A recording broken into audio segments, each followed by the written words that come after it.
Hi friends, I am Amrita Vishwas. Welcome to the Geographical Mind. In this video, I am gonna be talking about what is earthquake, what is the role of plate tectonics in the formation of earthquake, what are the cause and effects of earthquake, and finally, earthquake zones in the world. So without further ado, let's start the topic. The first question is, what is earthquake? So friends, an earthquake is simply a vibration of the earth crust. And you should know that in every 30 seconds there is an earthquake somewhere in the world. Some earthquakes are barely detected while others cause immense damage and loss of life. Now, where do earthquakes occur? The answer is, like volcanoes, earthquakes mostly occur along the plate boundaries. As per plate tectonic theory, drifting of the plates cause earthquake. Now it is obvious that you may have a question, what is plate tectonic theory, right? Plate tectonic theory explains the large scale motion of Earth's lithosphere. The term plate was first proposed by J.T. Wilson in 1965. According to this theory, the crust of the Earth is divided into several big and small fragments called plates. A plate could be made up of either of wholly oceanic or wholly continental or a combination of both types of crust. The lithospheric plates move over the molten asthenosphere like floating rafts. The plates move both with respect to each other and to the earth axis. The drifting or the movement of tectonic plates are of three types: divergent, convergent, and transformational. Divergent: when two plates move apart from each other. Here two plates moving apart from each other. Convergent: when two plates move towards each other. In transformational, here rather than moving apart or towards each other, the plates move past each other. Next is, what is an earthquake focus and epicenter? The focus of an earthquake is the point deep underground where the earthquake begins. The epicenter is the point on the earth's surface that is immediately above the focus. Here in this diagram, you can see epicenter lies just above the focus. You should know, when the earthquake is triggered by the jolting of tectonic plates, shock waves or seismic waves immediately spread out in all directions from the focus. They spread for many kilometers, but their intensity reduces with distance. The closer to the epicenter, the greater the impact of seismic waves. Now the question is, how is the power of an earthquake measured? Friends, I arranged all the questions sequentially so that you can understand everything very easily. Okay, so the question is, how is the power of an earthquake measured? First of all, you should know that the power or the strength of an earthquake is called its magnitude, a numerical scale developed by Charles F. Richter in 1935 for expressing the magnitude of an earthquake on the basis of seismograph oscillations. Name of that numerical scale is Richter scale. To understand Richter scale, you can see this table. Here in this column, you can see the magnitudes, and in this second column, the magnitudes are expressed compared with kg of TNT to describe the energy released in explosion of definite kgs of dynamite. And the third column explains destructiveness. Earthquakes with the highest magnitude have a measurement on the Richter scale of 9. Not all earthquakes can be felt by the people on the ground. Earthquakes with a magnitude of less than 3 are so faint that they can only be detected by seismographs. Earthquakes with magnitude of 5 cause cracks to appear in walls and bricks to fall. With a magnitude of 9, An earthquake is a severe, often catastrophic event. An earthquake of this scale will cause widespread destruction and leave many people injured or dead.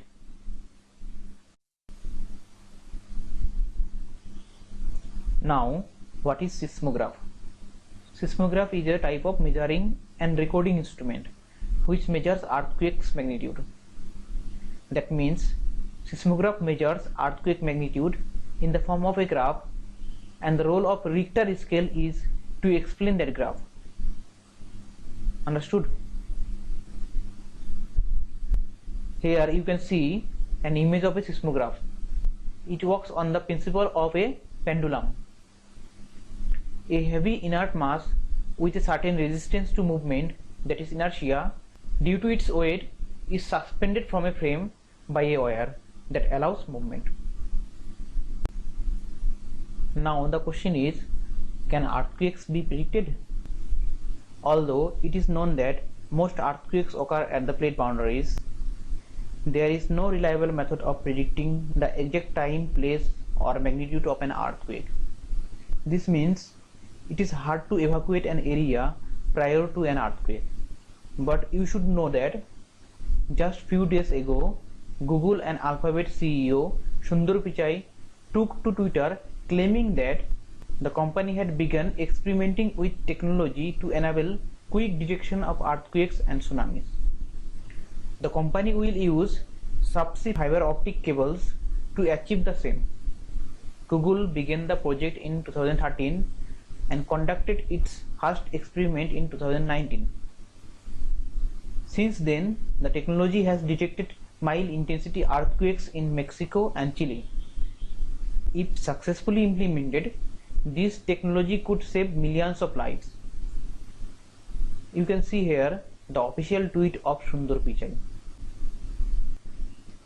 Next is, what are the causes of earthquake? The main causes of earthquake are tectonic movement. The earthquakes are caused by the tectonic movement. You know, I have already explained the plate tectonic theory, which states that when two plates converge from opposite directions, earthquake takes place. Next cause is volcanic activity.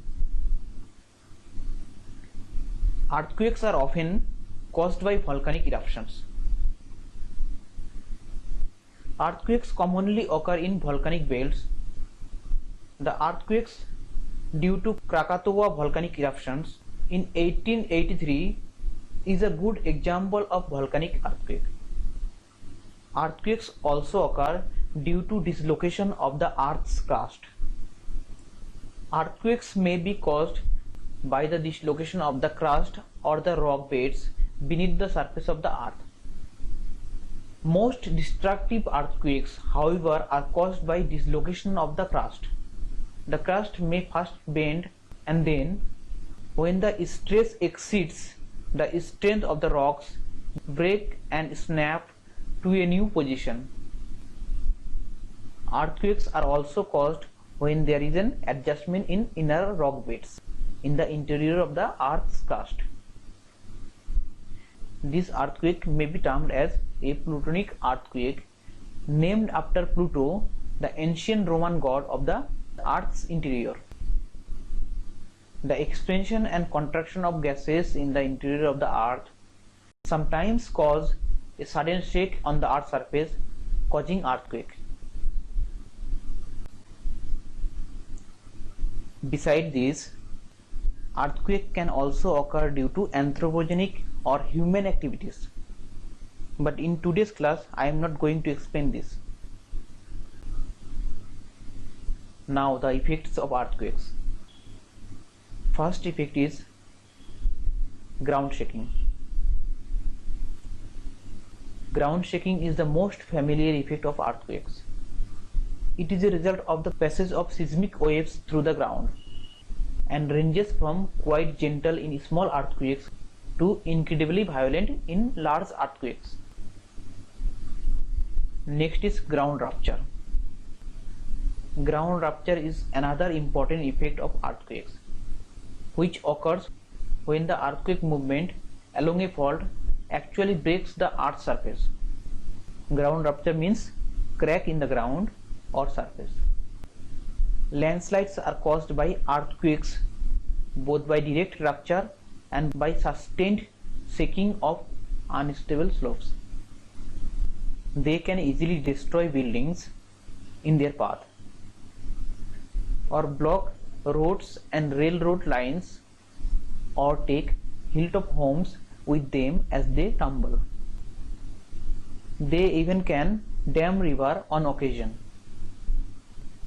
Tsunamis, which are popularly and incorrectly known as tidal waves, are a grave hazard to many parts of the world, particularly around the Pacific Ocean basin. Tsunamis are a series of water waves caused when the seafloor moves vertically in an earthquake. These are just few important effects of earthquake. Next, we will discuss about earthquake zones or the distribution of earthquake around the world. Friends, earthquakes can strike any location at any time, but history shows they occur in same general patterns year after year, principally in three large zones of the earth: the Circum-Pacific Seismic Belt, Alpide Earthquake Belt, and the third prominent belt follows the submerged mid-Atlantic ridge. So the first one, the Circum-Pacific Seismic Belt. This belt encircles the Pacific Ocean, including the western coast of North and South America, the Aleutian Islands and islands group along the east coast of Asia. This belt is known as the Ring of Fire for existence of volcanoes. This belt accounts for about 81% of our planet's largest earthquakes. Earthquakes in the Circum-Pacific Seismic Belt include the magnitude 9.5 Great Chilean earthquake in 1960 and the magnitude of 9.2 Great Alaskan earthquake in 1964. Next is Alpide Earthquake Belt. The Alpide Earthquake Belt extends from Java to Sumatra through Himalayas, the Mediterranean and out into the Atlantic. This belt accounts for about 17% of the world's largest earthquakes, including some of the most destructive, such as the 2005 magnitude of 7.6 shock in Pakistan that killed over 80,000 and the 2004 magnitude of 9.1 Indonesia earthquake, which generated a tsunami that killed over 230,000 people. The third belt follows the submerged mid-Atlantic ridge. The ridge marks where two tectonic plates are spreading apart, or a divergent plate boundaries means a boundary where two plates moving apart from each other. Most of the mid-Atlantic ridge is deep underwater and far from human development, but Iceland, which sits directly over the mid-Atlantic ridge, has experienced earthquakes as large as at least of 6.9 magnitudes. Okay friends, this is the end of this video. Thank you and God bless you.